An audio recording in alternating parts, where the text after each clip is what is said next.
What skill becomes suspicious if you're too good at it? Remembering different things about people. I can remember really random things people tell me for years, so I lie and say, I don't remember anything like that to not seem like a creep. Being able to recognize pills. No, I'm not a drug dealer. I just work in a pharmacy, and some of them are very recognizable. Remembering someone else's schedule. This can be very creepy. Oh, you walk through that alley alone between 11:45 and midnight on Tuesdays when you are coming back from your favorite bar, approximately 526 feet from your apartment, right? Walking with minimal sound. I creep up on people all the time. I don't mean to, but I make almost no sound when I walk.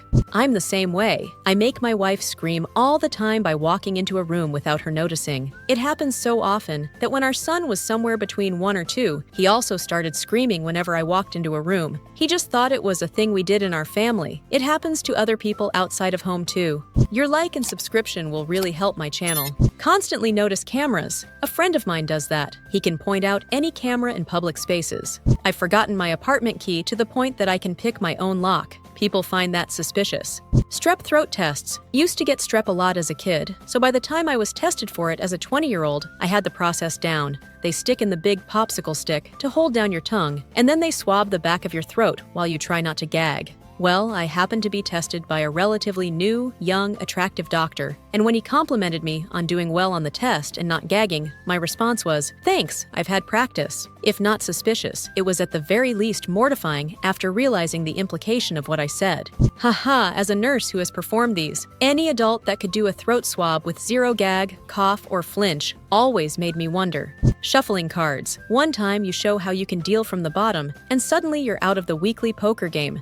I have a friend who could memorize numbers, especially plates of vehicles. He'd then be able to recall it after months in totally random conversations. Apparently, he was constantly playing at remembering numbers and using mnemonics, like CPK 178. Charles Patrick Carey is doing 178 miles per hour. Counting bills quickly. Learned when in Uzbekistan, a place where the highest denomination was 1,000, but a meal at a restaurant cost 20 to 30,000. I bartended in NYC, where closing time was after 4 a.m., so the quicker I counted out my register, the quicker I could go home.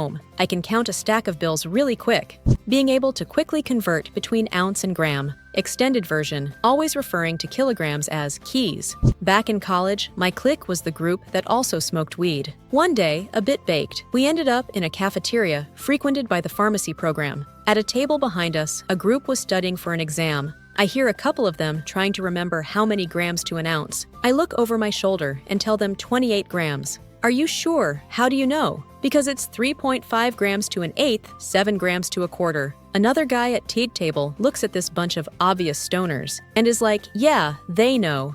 Getting kids to trust me within seconds of meeting me, ped nurse. That seems like a useful skill to have, but there's no way I'm going to have how to get kids to trust me within seconds of meeting me in my Google search history. Being unbothered by blood and guts. I'm a veterinarian. I've spent days up to my elbows in all manner of bodies and parts and fluids. I can watch surgery or necropsy videos over lunch. When the nice young lady at the bank says, "Oh my God, there's blood on your shirt," assuring her that it isn't your own, in fact, offers no reassurance.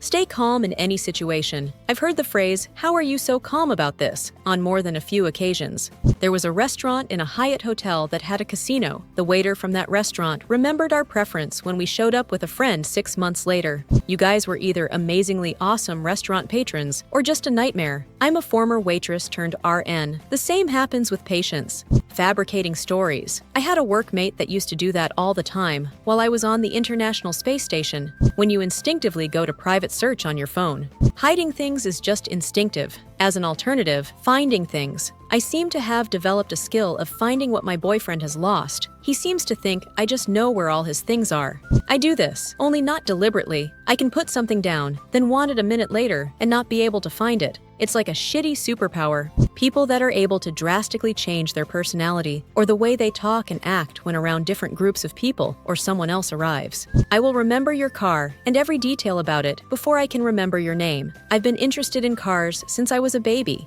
telling almost instantly by feel if a bill is real or counterfeit, though I think more people should definitely be able to do it. Lower denomination US counterfeit bills can look amazing, but the feel is always off.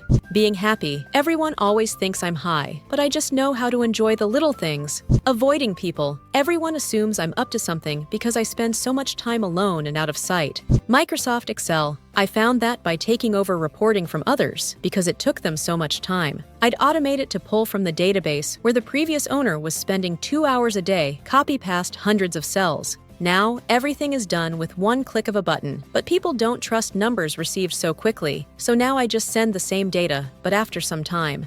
Your like and subscription will really help my channel. Thanks a lot for your donations.